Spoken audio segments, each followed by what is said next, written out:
Bienvenue à Grand Reportage. La population de la planète augmentera de 3 milliards d'habitants d'ici 2050 et nourrir les humains relèvera carrément du défi. Aujourd'hui, le problème se pose déjà. La demande en produits alimentaires grimpe alors que l'offre, elle, diminue considérablement. Pourquoi la famine risque donc-elle de marquer le 21e siècle? On sait qu'en raison de l'urbanisation, de la pollution et des changements climatiques, les ressources en terres cultivables et en eau s'épuisent considérablement. Mais ce soir, vous allez voir plus précisément comment l'utilisation des céréales pour produire du carburant pour nourrir nos voitures plutôt que de nourrir les humains aggrave encore plus le problème.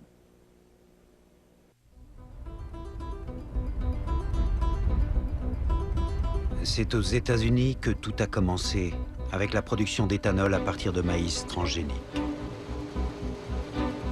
La création récente de filières de production de carburant, à partir de produits autrefois destinés à la seule alimentation humaine ou animale, principalement maïs et soja, est en train de modifier profondément la géopolitique de l'agriculture mondiale.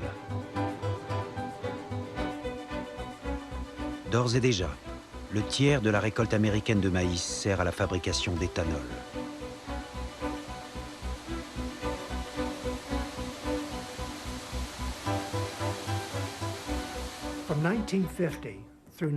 De 1950 à 1995, l'augmentation moyenne de la demande mondiale en céréales était, sur cette période de presque 50 ans, de 20 millions de tonnes par an. En 2007 et 2008, cette demande a augmenté de 40 millions de tonnes par an. La différence entre 20 millions et 40 millions de tonnes par an sert à fabriquer de l'éthanol pour les États-Unis.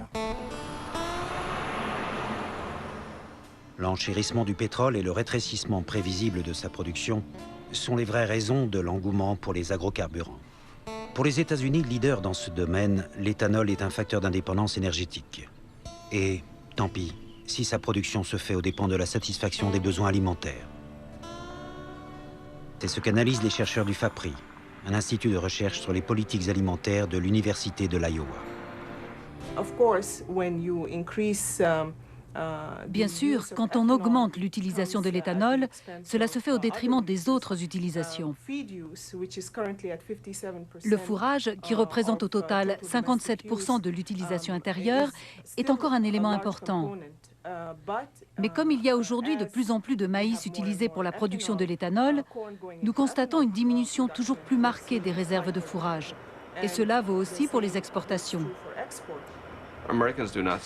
Les Américains ne ressentent pas trop les effets négatifs des agrocarburants. Et comme nous avons de l'éthanol, le prix de l'essence a un peu baissé. Donc pour les Américains, ce n'est pas un problème.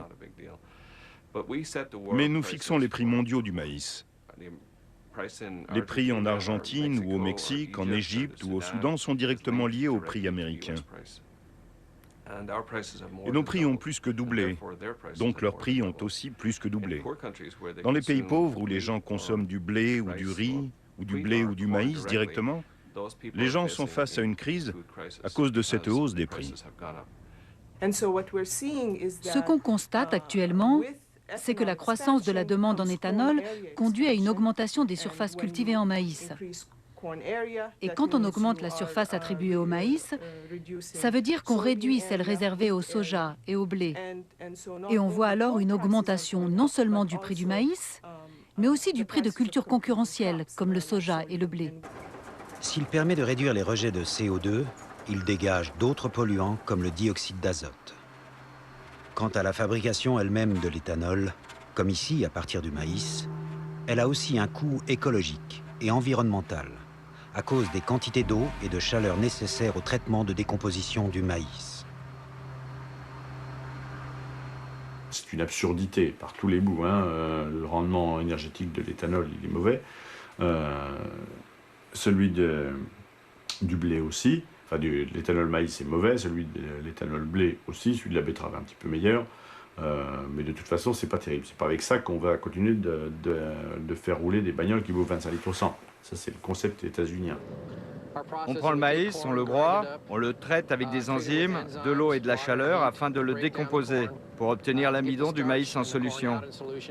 Donc à peu près un tiers du maïs finit en éthanol, un tiers en dioxyde de carbone et un tiers finit en céréales séchées par distillation qui est généralement utilisé comme fourrage. Cette usine a été conçue pour pouvoir doubler de taille selon le même modèle. Il reste des terrains à exploiter autour de l'usine. Donc nous pouvons doubler la taille de l'usine et passer de 200 à 400 millions de litres d'éthanol par an. La proportion de maïs absorbée actuellement par la filière américaine de l'éthanol, c'est autant de maïs soustrait chaque année au volume que les États-Unis mettaient auparavant sur le marché.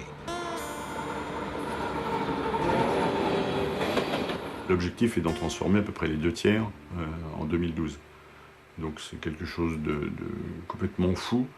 Les États-Unis sont structurellement exportateurs de maïs depuis plus de 100 ans.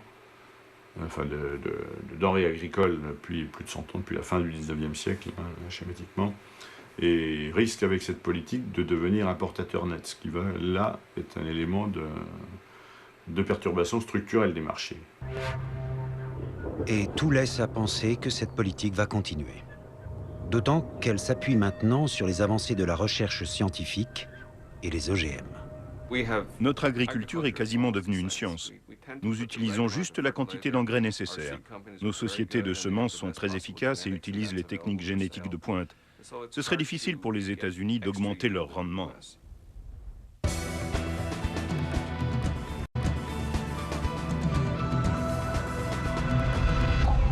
Agrocarburants et OGM ont partie liée. Parce que les manipulations transgéniques sont un élément décisif de l'industrialisation de la filière et que cette industrialisation implique à son tour une restructuration complète de l'agriculture, dont l'Argentine est un bon exemple. D'abord par la recherche permanente de nouvelles surfaces à cultiver, l'objectif étant de reconvertir des terres ou de défricher la forêt pour y planter ce soja transgénique, botte secrète du miracle argentin. L'Argentine est aujourd'hui le 2e pays utilisateur d'OGM au monde. Pourquoi et comment l'est-elle devenue? Cette success story édifiante a commencé en 1996, lorsque la transnationale américaine Monsanto a introduit le soja Roundup Ready dans ce pays. Soja dont un gène modifié lui permet de résister à un puissant herbicide développé également par Monsanto, le Roundup. L'un ne marche pas sans l'autre. Pas de labourage, mais des semis directs de la semence Monsanto avec épandage de l'herbicide glyphosate de la même marque. En 10 ans, les surfaces de soja ont triplé et recouvrent plus de la moitié des terres cultivables. Résultat, le pays qui produit 6 fois plus de céréales qu'il n'en faudrait pour nourrir sa population exporte du soja, mais connaît encore la malnutrition. La logique commerciale qui est derrière l'extraordinaire succès du soja transgénique Monsanto ne concerne évidemment pas la seule Argentine. En réalité, le sujet fait débat partout, et spécialement en Europe, où la résistance à l'hégémonie de la transnationale américaine s'est incarnée à travers des figures de la Confédération paysanne française, comme Philippe Collin, son secrétaire général, adepte aussi de l'agriculture bio. Les OGM n'ont d'autre finalité que de concentrer toujours plus le monde agricole dans des filières industrielles avec un fournisseur de semences et puis qui rajoute tous les paquets, engrais, produits de traitement et tout ça. Un paysan au milieu qui va mettre ça en culture et puis de l'autre bout, une chaîne qui achète, enfin les multinationales qui opèrent sur les marchés internationaux. Et les OGM sont un des éléments qui permettent une industrialisation de cette chaîne. Et puis c'est tout, pas plus, quoi. L'Argentine est un cas différent, puisque là, il y a eu une volonté délibérée de Monsanto d'en faire un champ d'expérimentation. Et donc, ils ont laissé se développer le soja OGM, qui lui pousse très bien tout seul, de génération en génération, à différence du maïs OGM. Donc, sans avoir de politique très répressive pour faire valoir leur droit de brevet. Les cultures du soja transgénique ont accéléré la concentration des terres entre les mains des investisseurs. Et les terres sont gérées au travers de sociétés anonymes liées au financement international et à des fonds spéculatifs. 2% seulement des agriculteurs argentins contrôlent la moitié de la production du soja. Le terme d'agriculteur n'étant d'ailleurs peut-être pas le plus approprié, car il s'agit le plus souvent moins de paysans que de managers, à l'image de ce gestionnaire qui contrôle des lots de parcelles s'étendant au total sur 8000 hectares. Les rendements sont bons, et Martín Tezzano Pinto est un ardent défenseur du nouveau credo argentin. Je crois que cette demande mondiale d'aliments, plus l'amélioration technologique dont a bénéficié l'Argentine, avec la technologie des semences directes, la technologie des semences génétiquement modifiées et divers traitements, tout ça a fait que nous nous trouvons devant une opportunité presque unique de nous transformer en un pays nettement exportateur d'aliments pour le monde entier.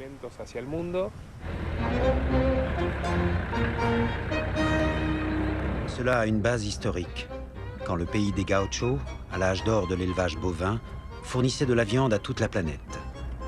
Aujourd'hui, l'élevage n'a plus la priorité. La redistribution des terres induite par la politique du tout céréales et du tout soja cantonne de plus en plus cette activité traditionnelle à certaines provinces moins favorables aux nouvelles cultures.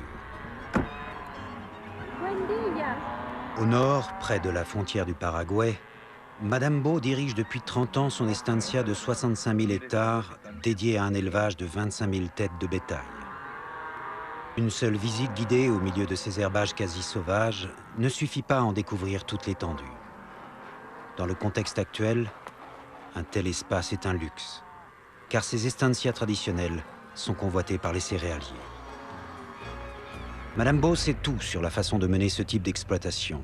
Poste d'observation privilégié pour analyser le grand changement de l'Argentine nouvelle. Vous avez de plus en plus d'estanceros, c'est-à-dire de propriétaires d'estancia, qui ne souhaitent plus faire de la viande, de l'élevage, parce que les prix n'ont pas bougé de la même façon, et se consacrent de plus en plus aux céréales. L'Argentine sait s'adapter. Elle va certainement, tant que les prix des céréales, et je crois que c'est une tendance à long terme, vont être importants, va faire en sorte que toute la province de Buenos Aires, en particulier, et les provinces de riches terres, comme à Cordoba aussi, fassent du soja, du blé, du maïs, et puis va mettre l'élevage dans les provinces du nord, est et ouest. Le soja transgénique continue sa progression. En plus du déplacement du bétail, la forêt est détruite. Chaque année, ce sont 277 000 hectares de forêt qui partent en fumée, soit 760 par jour, 32 par heure.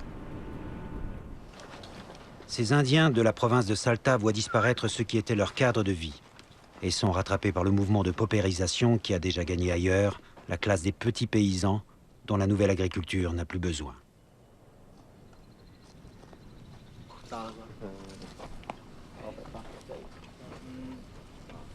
Io pensavo che l'aveva terminato e non l'aveva terminato.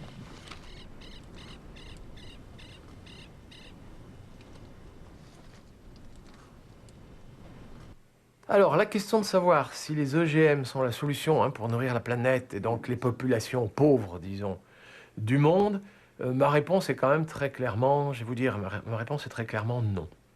Mais je dois m'expliquer. D'abord, pour ce qui est des OGM existants, qui sont livrés sur le marché et qui sont produites pour la plupart par des multinationales, je crois qu'il nous faut être honnête, quand les multinationales ont investi beaucoup d'argent pour mettre au point ces nouvelles semences et les breveter, puisque la semence est coûteuse, ce n'était pas destiné aux marchés les moins solvables du tiers-monde. Solvable, la Chine l'est devenue. En dehors des OGM connus et brevetés, bien des pistes existent en matière de génétique appliquées à l'amélioration des rendements et surtout à la résistance à la sécheresse. La Chine fait partie des grands pays qui, hors de l'orbite américaine, ont développé leur propre programme de recherche. D'ores et déjà, il y a plus de scientifiques chinois travaillant sur les plantes transgéniques que dans l'ensemble des autres pays, excepté les États-Unis. Nos scientifiques, nos politiques savent déjà qu'en 2020, nous aurons peut-être beaucoup d'argent, mais que nous ne pourrons pas acheter de céréales. C'est pourquoi il faut que nous les produisions nous-mêmes. Comme en Europe, le sujet des OGM soulève des controverses. Les experts ont des points de vue différents. Il y a toutes sortes de points de vue, mais je pense que la demande en céréales ne peut déjà plus attendre. Nous devons étudier les expériences modernes, les sciences et techniques modernes de l'étranger, y compris toutes sortes de collaborations avec les scientifiques américains, avec les entreprises américaines. Par exemple, nous pouvons acheter certaines technologies, nous ne voulons pas tout faire nous-mêmes. Grâce à ces collaborations, nous développerons le secteur des biotechnologies chinoises. Dans ce secteur, nous prendrons forcément un chemin différent de celui des Américains. Dans ce laboratoire, nous développons également la recherche en technologie moléculaire afin de lutter contre les intempéries et utiliser plus efficacement l'azote. Un des principaux contenus de cette recherche est d'explorer le gène de la résistance à la sécheresse et de découvrir le gène de l'utilisation efficace de l'azote au sein des cellules germinales. Le problème de l'humanité, par exemple, c'est trouvez-nous des plantes qui poussent avec beaucoup moins d'eau, parce qu'on n'a plus d'eau. Alors, cette fonction-là, elle existe. Il y a des plantes qui poussent dans le désert ou dans les régions arides. Elles ont une fonction spéciale que j'appelle la fonction « il fait trop chaud pour travailler ». Dès qu'il fait trop chaud, leurs spores se ferment et du coup, elles ne transpirent plus. Et donc, elles consomment beaucoup moins d'eau. Et puis, il y a une petite brise du soir, elle dit ça, c'est bon, je recommence. Bon, ça, on va dire, c'est le gène 29 565. Celui qui arrive à prendre ce gène et à le mettre dans une culture, allez, par exemple le sorgho ou le mil en Afrique, ben alors là, c'est le prix Nobel assuré, c'est le jackpot. On reverdit le Sahel. C'est quand même une autre aide aux pays du tiers-monde que celle qu'on fait actuellement. Mais évidemment, c'est pas rentable, ces gens-là n'ont pas d'argent pour nous les acheter.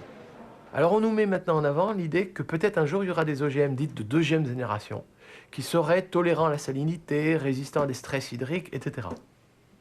La tolérance à la salinité et la résistance au stress hydrique sont portées par un très grand nombre de gènes. C'est des manips quand même extrêmement compliquées. Quand vous faites ça 15 ou 20 fois, de toute façon, entre le moment où vous avez breveté ça, parce que vous avez modélisé ce qui était possible, et le moment où vous arrivez à le mettre au point avec les 15 gènes, il vous faut au moins une bonne vingtaine d'années.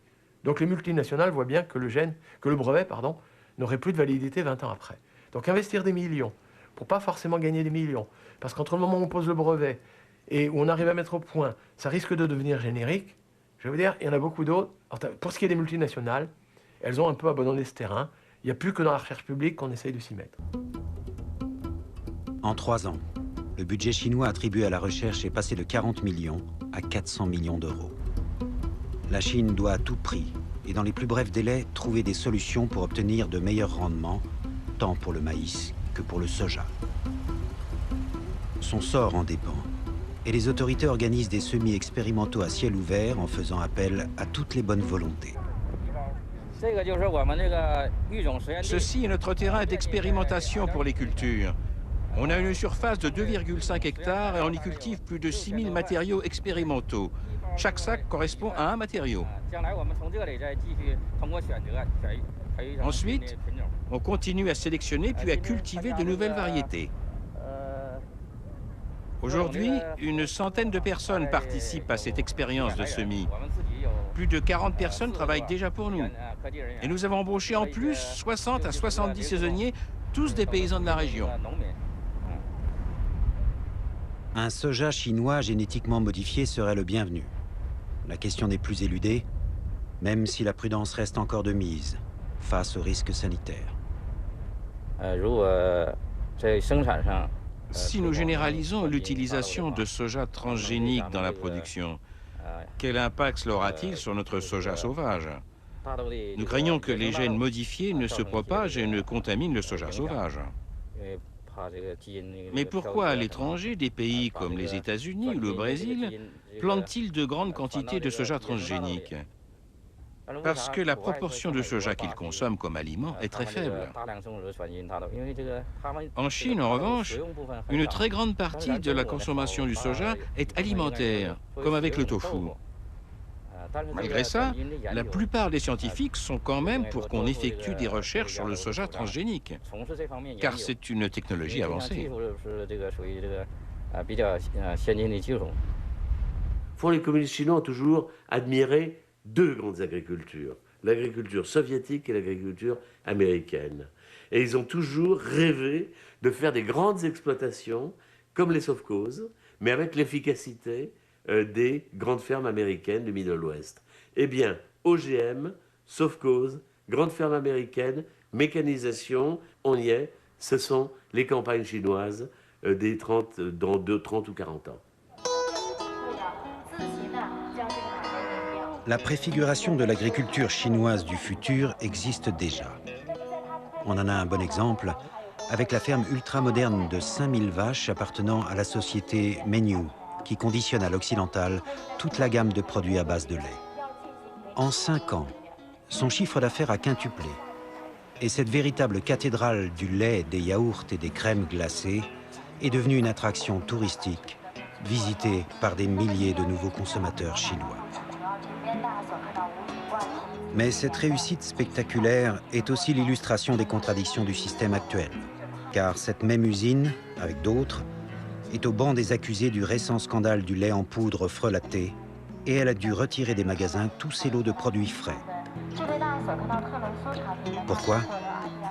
Parce que le lait qu'elle utilise, pour l'essentiel collecté dans les villages de la région, est trop pauvre en protéines et a été dopé avec de la mélamine, dangereuse pour la santé humaine. Dans les années 2000, pour répondre aux besoins de la nouvelle consommation de produits laitiers, le mot d'ordre a été d'élever autant de vaches que de cochons. En Mongolie intérieure, toute la région s'est mise à l'élevage de vaches laitières, malgré l'absence de pâturage et la pauvreté de la nourriture. Combien de vaches avez-vous? 2. Disséminées dans les villages, elles sont plus de 100 000 à ruminer les résidus de maïs dans des conditions sanitaires de fortune. À qui vendre ce lait? Sinon au conglomérat laitier voisin Mengniu, qui le collecte 2 fois par jour et impose ses prix. Pour le paysan de base, éleveur malgré lui, c'est à prendre ou à laisser. C'est plus rentable d'élever des vaches depuis que le prix du lait a augmenté? Maintenant, les vaches à lait, ça ne marche plus non plus. Mais je n'ai pas le cœur à arrêter.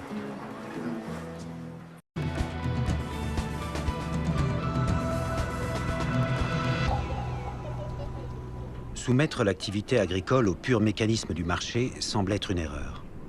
Et les paysanneries du Sud en sont les premières victimes. Les faire accéder à l'indépendance alimentaire coûterait 25 milliards d'euros par an, comparé aux 1000 milliards d'euros que les États-Unis et l'Union européenne ont mis sur la table pour essayer de résoudre le krach financier.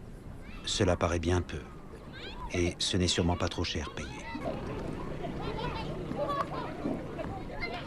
Si un jour on revient, il faudra bien, on le voit avec la crise financière, revenir à une régulation mondiale du marché, il faudra que ce soit selon un mandat selon lequel les pays ont droit à l'exception culturelle, c'est-à-dire manger ce qui est les produits de leur pays avec la cuisine qui est celle de leur pays, et d'assurer ainsi la sécurité et la souveraineté alimentaire en quantité suffisante sans avoir à dépendre de chez nous.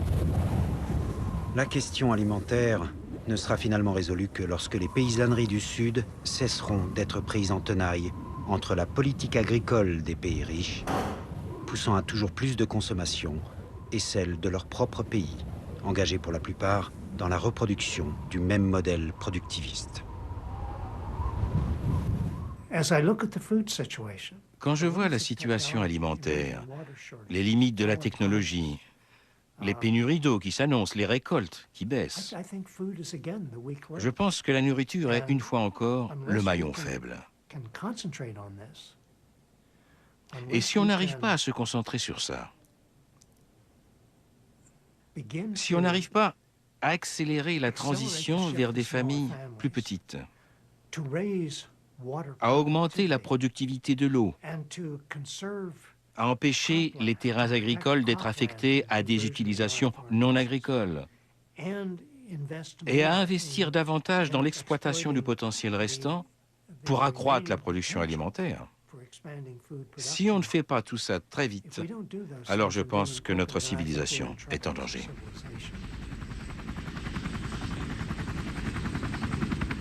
L'arrêt de la dévastation des terres ne passe-t-il pas d'abord par une agriculture à haute intensité environnementale? Car il s'agit, ni plus ni moins, de préserver ce qui est le maillon clé de toute la chaîne de la production alimentaire. C'est vraiment un plan global de mobilisation mondiale auquel il faut arriver. Le problème numéro 1 du XXIe siècle, c'est pas l'électronique, c'est se nourrir. Le bon vieux problème de toute l'humanité, qui fait que, par exemple, dans notre religion, depuis 2000 ans, on disait tous les jours, donne-nous aujourd'hui notre pain quotidien. Maintenant, pour les ados qui mangent des barres chocolatées, ça ne veut plus rien dire. Mais sur la planète, c'est ça. Sur la planète, donne-nous aujourd'hui notre pain quotidien. Au XXIe siècle, c'est on ne peut plus quotidien.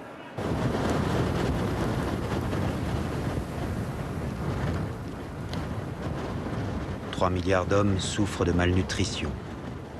1 milliard sont littéralement affamés, dont la moitié de paysans. L'ONU s'était engagée il y a 6 ans à réduire de moitié, avant 2015, la proportion de la population exposée à la faim, laquelle a presque doublé.